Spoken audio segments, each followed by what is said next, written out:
Hello, I'm Jean Pete, and I welcome you back to our show, Better Living.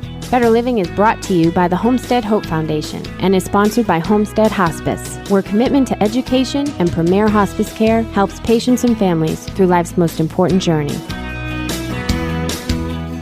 Thank you for joining us again today. We have another great show in store.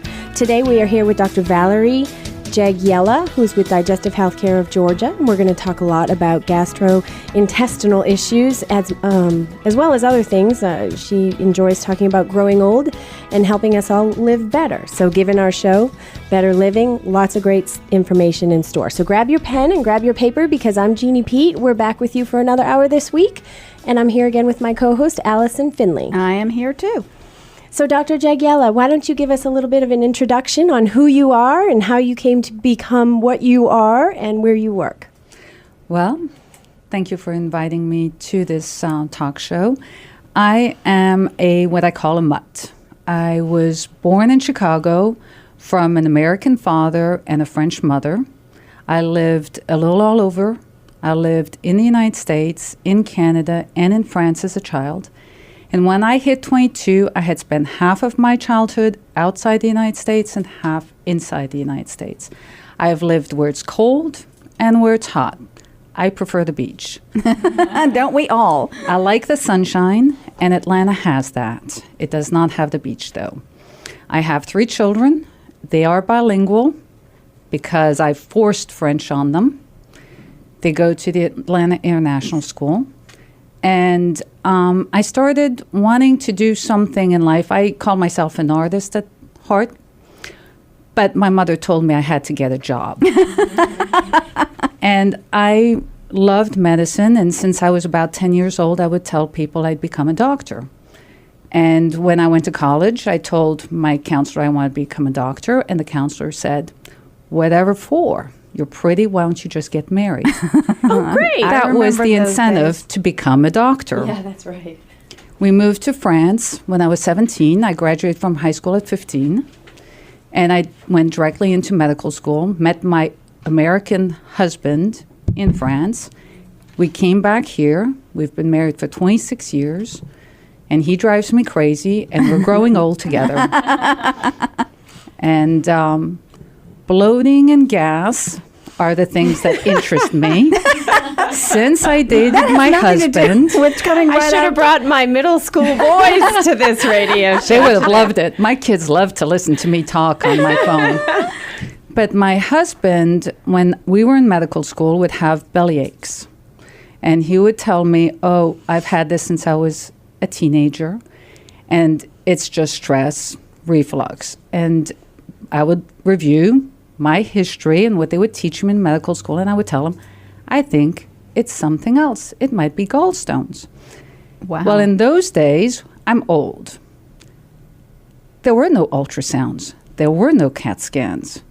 And it's when I was a fellow and I had decided to do GI that he had a gallbladder attack after a barbecue in Augusta.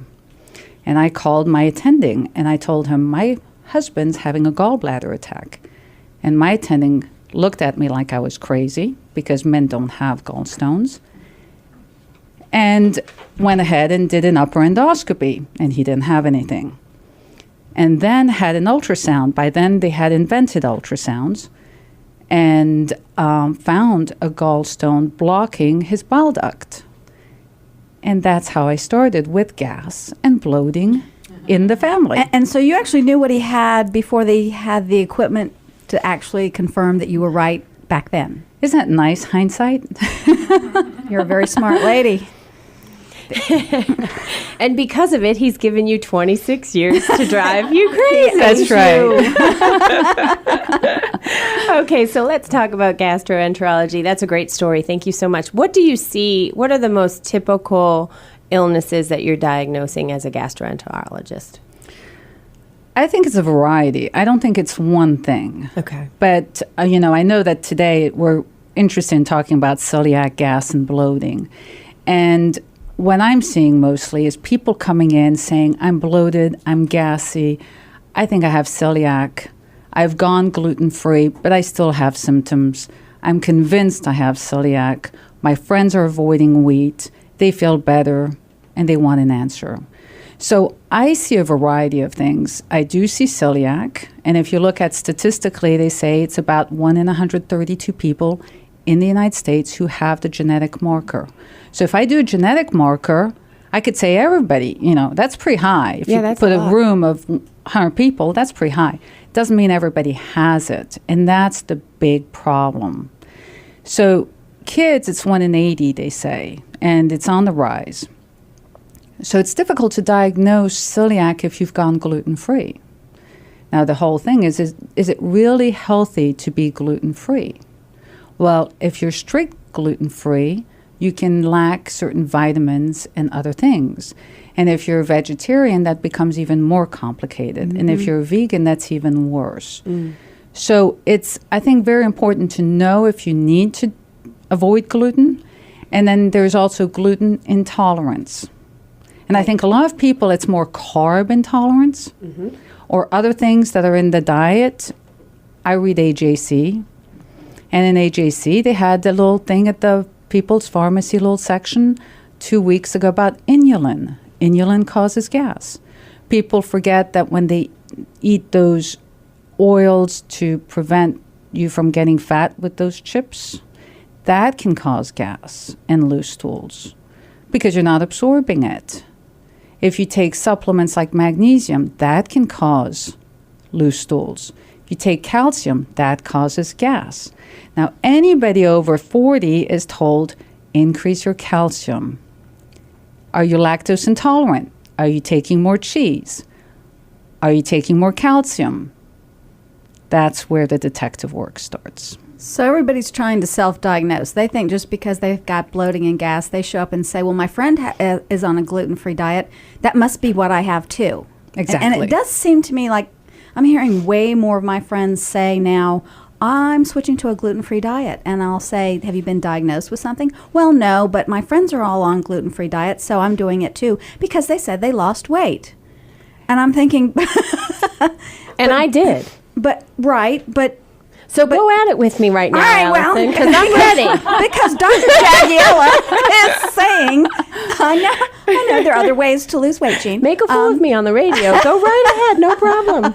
No, I will tell you, though, I don't know that it was strict. It probably wasn't strict gluten-free, but I do try to ask for a gluten-free menu if I'm at a restaurant because it's low carb. It's more healthy, like vegetables right. And that was my salmon point, and chicken. I think people just see it as low carb. There's a difference between low carb diets and gluten-free diets, correct? Absolutely. And I think there are several things that have happened in the last 30 years. And the majority of people, there's a big baby boomers, and then there are the young ones. Well, the baby boomers did not grow up eating pizza, right, pasta. Everything it out was of a meat box and potatoes. Yeah. And if you think back, you'd have your rice-a-roni, your Chef Boyardee, your spaghetti night to be like an Italian, and it was a lot of potatoes, and you would fix potatoes differently. Now, everywhere you go, every restaurant has wheat in it.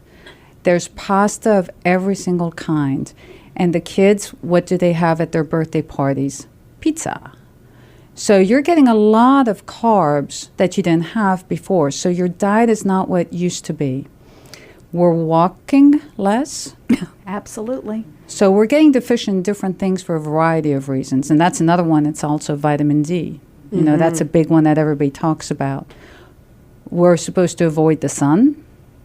Right. So it's catch-22 here. So low carb, I think, is really important. I think if you would really, I think the number one thing is keep track of what you ate and drank every day. You would be amazed as to what you're actually eating or what you thought you were eating. If you would look at the portions and if you went and bought an old plate at an antique store, right. The plate was a dessert plate compared to what we eat now. The portions are unbelievably large, and we're eating way too much. So I would feel bloated too if I ate that. I do that now. Yeah. Actually, that's a great trick because I now will grab the small dessert plate for dinner instead of the dinner plate because I don't want to fill the plate. And it works. Yeah, I started doing the same It's thing. a little thing, and if know. you're trying to lose weight, I highly recommend it because it really does work. Because you're going to have to pick it up, walk back into the kitchen, and put more on the plate, and you're going to recognize that you're getting seconds. Right. And I'm lucky as a baby boomer. I do remember when we rarely ever had pizza. I don't. And so Jeannie's just saying Allison is older than me. Okay, made that point. But back to the gluten-free, because it is National Celiac Disease Month, and it is important. And, I did a show way back when on celiac disease, and I did find out some restaurants that do have gluten-free menus, like Olive Garden, which I used to avoid. Because if you're trying to eat healthy and you're trying to lose weight, the worst place to go is an Italian restaurant. Right. So, maybe I didn't do a gluten-free diet, but if you are trying to, the show's called Better Living, live better, live healthier, it is a good idea if you're going out to eat to look and see who has those gluten-free menus just to keep you healthy. Not that you have to follow it strictly, but they'll have, chicken kebabs not doused in sauce, with vegetables not doused in butter, and salmon and healthy alternatives. I agree. I think you have to be careful with about what you're going to eat, what you're going to order. You have to keep track of that. I have some patients right now who've used the Lose It app for their phone, and it helps them keep track of what they're eating. Cool. I'm going to. And that helps them track their weight, and it actually works if you want to make yourself accountable instead of somebody else accountable for you. That's funny. So that helps. And what people can't see right now is that everybody in the room is looking for that app on their phone right now.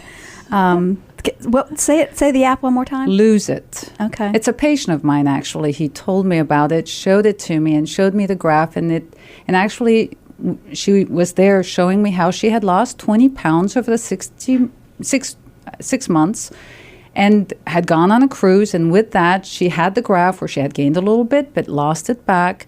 But she was accountable to herself. And I think that's the most important. Well, so back to, can you... So celiac. The low carb versus... I'm allergic to gluten diets. Is there... Let's look at celiac first. Okay. What is celiac? It's being allergic to gluten. And the way... I'm a very visual person. I think that's why I went to gastroenterology, because I like pictures. I like seeing people. And I imagine, I visualize. So when you eat gluten, it goes into your intestinal tract, and it basically makes the small intestine slough off the first layer of its lining. Wow. So we see little ulcers there. It could be just a little inflammation, like if you had a big bruise on your skin, versus that you fell on the concrete and scabbed it all out. So you can imagine a light case of it that's going to heal fast. Yeah. And you can imagine the severe case. That's how I kind of try to explain it to patients. So what contains gluten? Wheat, rye, barley. That's simple. But those are fillers in a lot of food products. And they have a lot of vitamins in them. They have a lot of things in those products that are actually good for us. And if you avoid them, it makes your life more difficult. And that's where it's important. If you're really a celiac, then you have to work very hard to make sure you have a well-rounded diet. If you're gluten sensitive, you're not true celiac, then theoretically you should be able to take some. Now, you can have a family who has the genetic marker and some have full-blown celiac. And then the other ones, you wonder, well, can I eat my gluten? Right. I personally would say don't bombard yourself, because I've diagnosed it in 70-year-olds. They live their entire lives and suddenly they get into trouble. I tell people if they're going to go traveling in the United States, do not load up on all the wheat-containing products as snacks in the car, because then you're bombarding yourself over several days. Right. Those are the kind of things to be careful about. But not everybody has the celiac in one family. And just because your sister has it does not mean that you have the same genetic markers. So that becomes more difficult. If you have insulin requiring, I would call it, juvenile diabetes, children now, they screen them for celiac. There's an association. If you have full-blown celiac, you're more at risk. If you continue to do the wheat and those products, you are at increased risk of having early menopause. So a 30-year-old could come to my office with hot flashes, and it's a done deal, can't have any kids. Wow. You're more at risk for thyroid disease, certain ones. You can have lupus-associated things. There are other things that can be associated genetically, not 100%, but there are other autoimmune. This is all autoimmune-related diseases. So you might have one family member with one thing, and you have something else. So let's say if you do have a thyroid disease, should you, it doesn't go hand in hand? Not automatically. A lot of women have underactive thyroids, and they don't have celiac. Okay. But there are links like that. There's an association of Crohn's and celiac. Right, I I heard have that. patients who have both. Oh, Lord. So you have a lot of things you have to deal with. And if you have a child who has it, then they have to deal with their friends who don't understand it, the parents of friends who don't understand it, a lot of people who say, well, a little bit's not going to hurt you. Look at the newspaper today of the child, the 15-year-old who died from a peanut allergy after celebrating with their friends.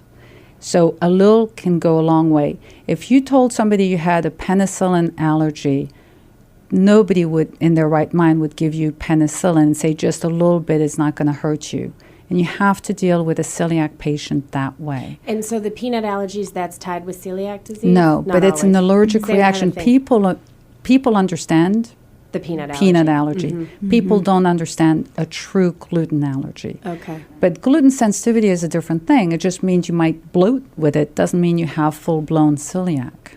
And I have patients who bloat with gluten or any other carb, and I do a genetic test, and they don't even have the genetic carrying markers or anything for celiac, but they still bloat. Well, they're bloaters, for other reasons for gas. Right. You see, so then you have to look for other things. And there are lots of other things that can be associated with celiac. I have patients who have immunoglobulin A deficiency, IgA deficiency. Those people tend to have chronic sinus problems. Then those people might have a lot of sinus drainage, sinusitis. We live in Atlanta, lots of that, allergies. Awful. So they swallow all of that drainage, they bloat. It's not necessarily celiac. Wow. But they could have both. So you have sinusitis, So you can and have you a end lot up of having things. symptoms of something completely different. Bloating, burping. No wonder you say I'm a detective, because literally when people walk in the door and say I'm having these symptoms, you could be starting anywhere, couldn't you? I look at medicine as I was trained the old-fashioned way. Do no harm, number one. Second is we were taught that you can't necessarily fix something, so it's really making somebody's life better. That's how I approach life in general. And I look at the human body as the day you're born, you will die. You get a new computer at birth, and as you grow old, the chips die. Which ones can you change out, fix, maintain, but it will give out at some point? It's quality of life that's the most important. So where do you start when someone walks in and goes through this long list of symptoms, which it sounds like could be so Anything. many different things? How do you start with them? Well, what I do is I usually ask them to fill out a form where they check off all, what I think as a nutshell is the review of systems to see what's positive. Somebody comes in and they just want a screening colonoscopy and there's nothing checked off and they're healthy. It's like, that's a no-brainer. The one who comes in and checks off every little thing and is on a multitude of medicines, then I also look at them. I look at the family history. I ask them what they do. I ask them if they have pets. I ask them where, what kind of place do they live? What's their stressors? Are they sleeping? There's a lot of things that could affect you. And another thing for staying healthy is, are you sleeping well? Do you have sleep apnea? That's another big one now. Right. Because a lot of people are overweight. And even without being overweight, you can have problems. So I kind of try to get all out there. I'll look at it. I tend to write. I'm old-fashioned. Within a year, that's going to disappear with all of these computerized things that I dread. But then I try to I'm like a computer. I try to get that algorithm. That's how I was taught, is you have differential diagnoses. These old-fashioned symptoms are assigned to this category. Those old-fashioned symptoms are assigned to another category. And then go from there. How much testing do you want to do? How much do you want to try as a trial and error first? And then you decide. Sometimes it's like try a little bit, come back, or do the mega $1 million workup. So we talked a lot about celiac disease. You mentioned the word colonoscopy. We only have a little bit of time left, but when should someone get a colonoscopy? It depends on your family history. Okay. But in general, it's 50 years screening with no family history, nothing, no symptoms in general. African Americans, we recommend 45. Okay. And a lot of people think, it's mostly colon cancer, it's mostly women versus mostly men, depending on which one you are, as to know it's the other sex that has more of it. No, both have to be checked. So some families... Equally at risk. Yes. Some families, if everybody's had colon cancer by age 50, you certainly don't wait till you're 50. Okay. So unfortunately, I want you here forever because we have so much to talk about. Well, we only have a few minutes. So I want to just do a quick recap because we talked a lot about celiac today. And I want to make sure that nothing was missed. So celiac disease, you can have an allergy, a severe allergy to gluten, and it will cause internal damage, cuts and damage. ulcers, It's damage to the small intestine. But you might not necessarily have the allergy. You just might have a intolerance as well, which has lower side effects. You still have the bloating and the gas, but it might not be life-threatening like if you have full-blown celiac. But if you are experiencing bloating or gas on a regular basis, you really should go. Now, do they go to their internal medicine physician or straight to a gastroenterologist? I would start with internal medicine or gynecologist. In women, don't forget ovarian cancer, uterine lesions, other things. Gastroenterologists, I consider them secondary, but a lot of the internists nowadays know how to screen. Pediatricians know how to screen for celiac disease. So there's still a lot of detective work that has to go into it before they even get to you to do the further detective work. Absolutely. Because, we were talking about cardiovascular health, and sometimes bloating and nausea and gas can lead to a cardiovascular disease diagnosis as well. But bloating and gas is not something to laugh off. And I had mentioned earlier in the show, I have 2 middle school boys, and we talk more about that stuff than I care to. But really, don't dismiss it, because it could be something very dangerous. And so you should really pay attention to that. Dr. Jagiella, did I do that right? Yes. Could you let the audience know again who you work for, where you're located, and a phone number to reach you? Certainly. I'm part of Digestive Health of Georgia. We're a group that's basically in Atlanta, Fayette, Jasper. We have a satellite in Canton. And our office, where I'm located, is adjacent to Piedmont Hospital in Atlanta itself. Our number is 404-355-3200. Thank you. Thank you so much for being with us today. Some great information. It is National Celiac Month. And if you have any of those symptoms we talked about, please contact your doctor today. I'm Jeannie Pete. I'm Allison Finley from Better Living. And we'll be right back.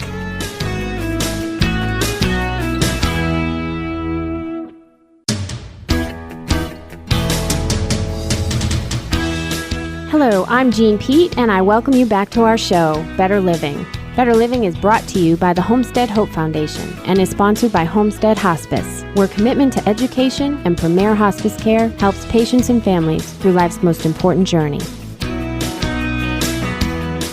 Welcome back. I'm Jeannie Pete, and I'm here with my co-host, Allison Finley. I'm here, too. And we're back with Dr. Jagiella from Digestive Health of Georgia. And we spent the last half hour talking all about celiac disease and touched a little bit on colonoscopies and when you should have those and who should have those. And we discussed that 50-50. Man, woman, nobody else is at bigger risk. If you're 50, you should probably go in and have a colonoscopy. Isn't that right, Dr. Jagiella? Agreed. And the darn worst it. part is the 2 days before. Isn't that right? Everybody says that. I haven't gone yet, but everybody says if you survive the prep, right, the rest of it's a piece of cake because you're asleep. And I think Katie Couric did wonders She did for a the country. wonderful job. A Regarding wonderful job. getting the Saturday word out Night there. Live did a pretty darn good one with all of them drinking their preps a few years ago. Too. I missed that one. I That's missed great. that too. She probably skipped that part because she wanted people to actually get the colonoscopies. I'm not there yet. I don't look forward to it. I'm still in mammogram land, but it is important, and I will say what I've said on past shows, for a little bit of discomfort. It goes a long way if you can diagnose a problem early and live better and longer because you did what you needed to do to prevent or to diagnose early. So we did talk a lot about celiac disease. We touched upon the colonoscopy. You are a gastroenterologist. What are some other issues that you see when patients come to you or are referred to you from a primary care physician? Well, I can still continue talking about gas and bloating, change in bowel habits, heartburn, indigestion. Ooh, yes, all of those things. I can give you ideas of people who have new diagnoses that didn't exist 10 years ago, such as eosinophilic esophagitis. Lord. Spell that. No, I'm kidding. E-O-S-I-N-O, eosinophilic esophagitis. Wow. Esophagitis is when your esophagus, that's your swallowing tube, is inflamed. That's the general term. Itis, if you hear itis, something's inflamed. Myositis, diverticulitis, When carditis. I was little, I used to talk a lot about arthritis. That's right. Arthritis. That just means it's inflamed. Yeah. So if you're looking at your swallowing tube, then it's inflamed. And everybody thinks it's reflux, heartburn, and I do see a lot of that. And with people gaining weight, there's more of it. People eat too much, people eat too late, people nibble, couch potato, you name it. But there are other entities, and one of the newer findings, I would call it, is eosinophilic esophagitis. And it did exist in the old days, but it was not identified. And what's interesting about it is that it's seen with the biopsies, but not necessarily seen when you look at it endoscopically. There are subtle changes when you do the endoscopy, and an endoscopy is when you pass that little light, the infamous light down your throat. And the one that ear, nose, throat doctors do, they just look at the top part. They're really looking more at the vocal cords to see if there's inflammation. We go beyond that. We don't go through the vocal cords. We go behind that, and we go into the swallowing tube directly. And it's in the swallowing tube before you hit the stomach. And in that area, you can have some changes, a little thickening of the wall, little ring-like changes. And when we biopsy it, we find a different kind of inflammatory cell in there, and it's the eosinophil. There are more of them in there. And it seems to be an allergic type of reaction. And it's treated with asthma drugs that normally you would inhale, and we ask people to swallow it. I've never heard of this. So that's a new entity. And so why it do you does think get that's better. on the We rise? don't know exactly. There are a lot of things we don't know about why things have changed. And I'm sure it has a lot to do with our environment. Allergies in general are In just general. increasing. Well, there are lots of theories about that. Some of it is because of how our foods are produced and how genetically modified they are in the United States. That's why some other countries refuse to accept our foods and refuse to do what we're doing. Oh, great. And when they're modified like that, genetically, that means that what we're ingesting has other things added to them that we're not quite sure about. Other things in the environment, the plastics. Every food is touched by plastic. That theoretically might have something to do with it. What we breathe in, what we put on our faces. There are lots of things, lots of variables. So we're not sure. But in any case, there is heartburn, And heartburn can be where the swallowing tube doesn't close off very tightly at the end before it hits the stomach. So then things will come up after you eat. That's the reflux, and can cause indigestion. Some people don't even have indigestion. They just taste things coming up in the back of their throats. And then you have Barrett's. That's another big one where you have the change in the lining. That's a precancerous change. And some people with that don't actually burn. They don't have heartburn, but they feel reflux, food coming up. And some don't feel much of anything. The problem with Barrett's, the precancerous change of the esophagus, of the swallowing tube, is that it can lead to esophageal cancer. And that's what you might be hearing about these young men. It does seem like there's a lot There's more of it, Yeah. and that's where we're thinking it's related to the reflux. There are new treatments for it where we try to zap and destroy that lining if it's starting to change and become worrisome. And that's just a horrible cancer. That really because is. then you Yes. can't eat, you can't drink, you can't really live. Right. It's not a nice way to go. No. It's one of the bad ways. Everybody wants to die in their sleep, and that's not a nice way to go. Yeah. You know, when I was growing up, I remember we would have dinner and then we went out for a walk and we were outside standing up. And now it seems people eat and then they go lay on the sofa and watch TV. It just naturally seems like common sense that right after you've had a full meal, laying down is probably not the best thing to do. I would take it one step further. I would like to ask how many people at home actually sit at a table and talk to each other and have a meal before going and being the couch potato, or how many actually grab something individually and eat while they're watching TV. And I think that's the biggest change. People don't have time. People get in. It's late. They're tired. They grab whatever they can. They eat a little bit. Then they're hungry again. They eat a little more. And then they go to bed. It's definitely not what it should be. And you mentioned something earlier about eating late. How much time should we let elapse between when we eat and when we lay down and go to bed? Well, with me being half French, having And French lived, women don't get fat. Exactly. So all the books say anyway. and I am not overweight, so Right. and I don't diet. I just chronically diet in the sense that I watch what I eat. I learned when I was 12 that I wasn't like my siblings, that if I ate one little bit extra, the pound went on. So I've always been careful. And I think the French tend to do that. The French lifestyle is that you have breakfast, you have a big meal at lunch. Yeah. Your biggest meal is at lunch. Now, when I say big, it's still not huge, but your biggest meal is at lunch, and you usually have a light evening meal. Mm-hmm. We have the opposite. We snack for lunch, and we have a big evening meal. So if you have a big, large evening meal, it's going to take longer for it to empty. If it's a greasy, oily, fried food, barbecue, hot dog, mayonnaise, ice cream, potato chips, that will take longer to empty. If it's high fiber, which everybody tells you to do, it takes longer to empty. If you have a delayed stomach, if the stomach for you doesn't empty as well as other people, that will be even slower to empty. So preferably you should be eating around 6 or 7 at the latest. If you have heartburn reflux, it should even be earlier. You shouldn't have carbonated beverages along with it. You shouldn't have your coffee, your mints, your chocolate, which actually will relax your swallowing tube at the end where it's supposed to be tight after the meal. If you go to the restaurant, you're doing the exact opposite of what I just told you. That's true. And so I usually recommend not to drink and eat at the same time if you tend to have heartburn, because you're filling up your stomach more.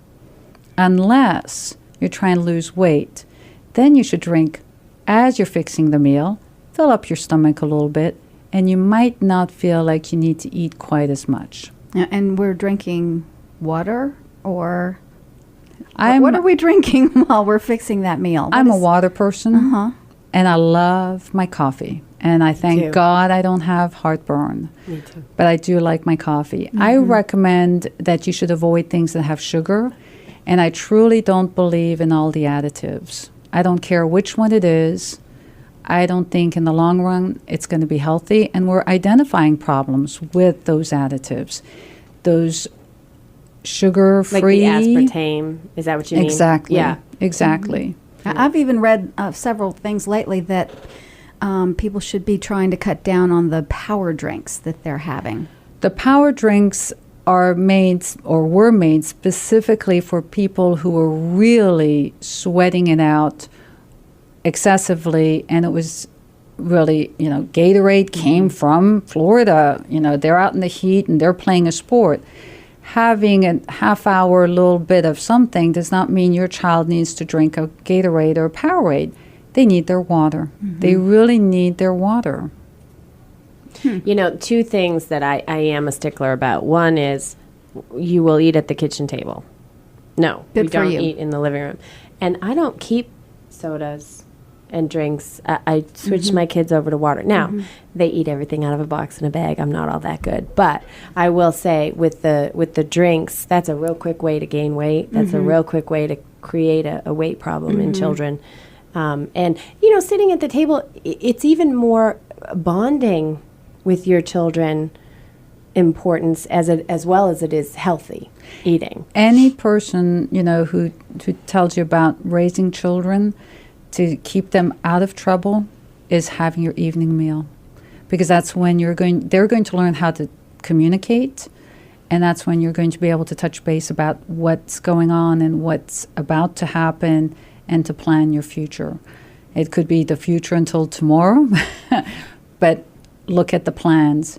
And any psychologist will tell you that the evening meal or a get-together is the time to talk. And all right, well, my future includes growing old, and you mentioned at the beginning of the show that you like to talk about issues involved with growing old in our intestinal system. So I'm older than you, Jeannie. I'm ready to move on to a topic that involves me. It's all about me. Growing old, people don't realize that the World Health Organization has a definition of 65 and sometimes even 55 if you retire young. Then you fall into the category of being old. Okay. Okay? I'll get over that one. So, Well, according to my kids, I'm old. and that's the whole thing, perception. It's in the eyes of who's looking at it. And if you ask people about growing old, it's not growing old that bothers people. It's losing your independence and having to depend on somebody else. And I think the other problem is the fear of dying. Because people have grown old or older, the generations in the past saw their siblings die because there were no antibiotics, saw somebody die because there was a war. There were lots of things that couldn't be fixed, so people didn't make it quite as old. So most people, by the time they hit 20 or so, had seen death. Nowadays, you could be 50 and have seen very little death, and you have a fear of it. So that is why I think people are so afraid of growing old. And I find it fascinating about people wanting to say, well, the 50 is the old 40 and all of that. It doesn't matter. The bottom line is your computer, your chips are giving out. Which ones will give out will have something to do with your genetic predisposition. The other part will be how you lived your life. What you can control. And you can control that. And then the rest is what can our science and our knowledge do to help you grow old. So and how do do the we, best. how do we, what happens as people age? What kinds of issues pop up as they age in their digestive system because they're aging? Well, the classic, and I have to mention this, Dr. Brooks Lyde this morning was telling me in front of one of our patients, a mutual patient, he's an internist, by the way, he said, I have never, and in medicine you never say never, and that's what we were talking about. And he said, well, I can say one thing about never. I have never seen an older patient come in and tell me, my gas is better.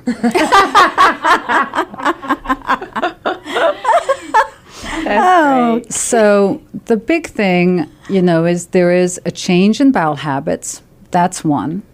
And I see a lot of women who complain about that. And I think it's due to a variety of things. And then the other one is all of the aches and pains. And that, I think, is due to a variety of things.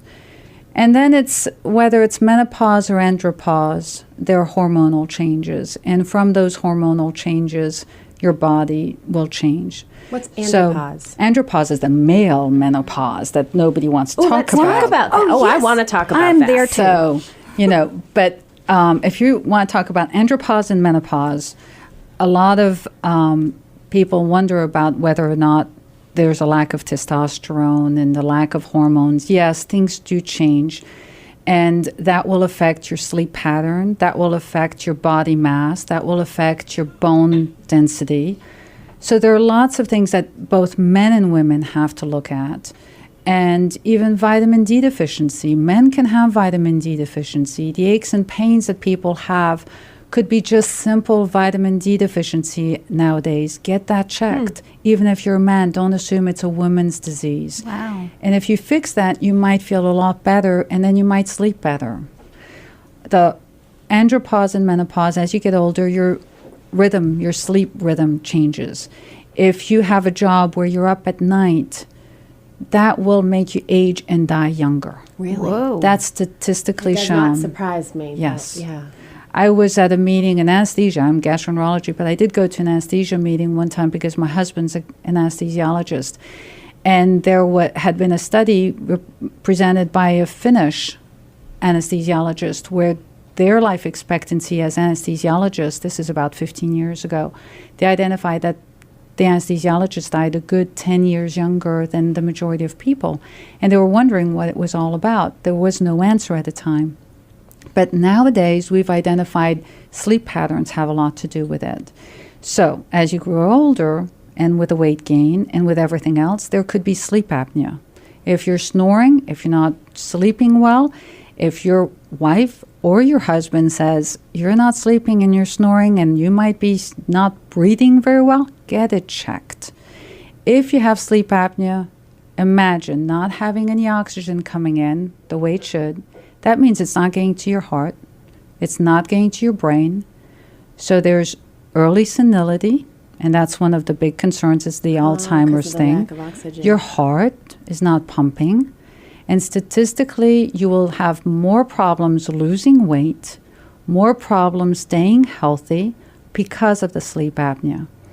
So some of my patients come in and say, well, I haven't really done my sleep apnea treatment yet. I want to lose the weight first. I'm hoping I don't need to do that yet. Well, the bottom line is first treat the sleep apnea. You sleep better, you feel better, you can then exercise, and then you'll lose your weight better and I faster. find if you don't have a good night's sleep, maybe this is just me, but if I'm up all night, man, I eat much more that next you do, day. yes. I think there's something, I haven't seen a study on that, but I believe it. I believe it. there You was nibble to stay awake. Right. So like two weeks ago, I think I saw something in the newspaper that said Atlanta is now, we now lead the country in the number of single-person households. And I think the number was like 50% of households in Atlanta contain one person. So here I go with my question, which is, if you're living by yourself, how do you know if you have sleep apnea? Because nobody's there to tell you you're snoring. Nobody's there to tell you you're thrashing in the bed. Nobody's there. How do you know? I have had my patients tell me when I ask them and if they live alone, a lot of times it's their friends when they travel, when they go and visit family. Yeah. Then they'll say, or if they have a child who comes back and visits and says, you're snoring, So, or if you're gaining weight, if there's something not quite right, or you wake up and you're tired. That's a classic. Waking up and you don't feel rested. If you're sitting at the light, you tend to want to fall asleep. If you doze off at the car, if you have this, I need a nap in the afternoon, or if you sit in front of TV and you're falling asleep in front of TV, something happened. If you actually did sleep then during the night, then why are you so tired? Don't assume it's, I'm growing old. Yes, And growing don't let old, it but go. it's not. And don't let let go. it go. That's one of the top And, ones. I think they think about heart. But something you said really struck home, unnecessary senility. If you can just identify it and treat it and make it better, then everything's flowing much better and you're keeping your brain intact. I've had patients tell me their headaches get better they're thinking better, they lose weight. They don't like the machine, but then you have to get the right machine for you. The machines have really gotten better. My brother-in-law has this, and it's changed his life. And what does the machine do for them? It forces the oxygen into their system. And there are different ways of doing it. The newer machines will actually work with your breathing. It will not fight you. The older machines were when you would breathe out, it would try to sometimes push the air in, so then you'd wake up. They also have less rigid systems around the nose and the mouth. And so if they move, it doesn't in the old days, it didn't move with you in bed and would kind of pop off your face. The newer ones do follow better. So And there are lots of things that can be done there. Once, you had said, because a friend of mine did this, but once you go on that machine and then you start feeling better and then you exercise and then you eat well and then you lose the weight, you can come off of that machine. Once the sleep apnea has been identified to have gotten better, you have to have it reassessed, though. Right. Yes. But still speaking about being tired, there's restless legs. People who move their legs at night. And that's another one that can be fixed. A lot of times it's from low iron or things of that kind. It's usually in people are a little bit younger. And the aches and pains, the vitamin D, that affects you too. But I do have to mention, don't take supplements for nothing. There was a study, if you want to look up at Medscape in February, about a study, and it's a little controversial still, but healthy women, they looked at these women who were older, they had a whole group, and the healthier ones who took supplements seemed to die younger than the non-healthy ones. And one of the things was that they would take extra iron. That was one of the thoughts. Now, if you read through it, you'll see the follow-up little editor's notes and all to it, but that just means don't just take supplements. They don't necessarily help. Healthy, natural is not necessarily what you think it is. And some extras could be actually dangerous. And some extras can interfere with your diabetes medicines, your blood pressure medicine. People don't realize. Well, again, we're out of time. We never seem to have enough time, and there's always much more that we can talk about. But great information shared today. And again, Allison, we say it every week, but it all goes back to being your own advocate. Absolutely. Seeking the advice of your doctor, going for your checkups, letting them do the detective work, and following up with the care. Following if they tell up. you that you need the sleep machine, then use it, because it's much better to deal with it now than later. Right. Dr. Jagiella, thank you so much for joining us today. It's been a great show. Thank you very much. Allison, good to see you again. Thanks, Jeannie. I'm Jeannie Pete. You've been listening to Better Living. Have a blessed day and week ahead. And listen here, same time next week and every week. Homestead Hope Foundation is your resource for a healthy life. God bless.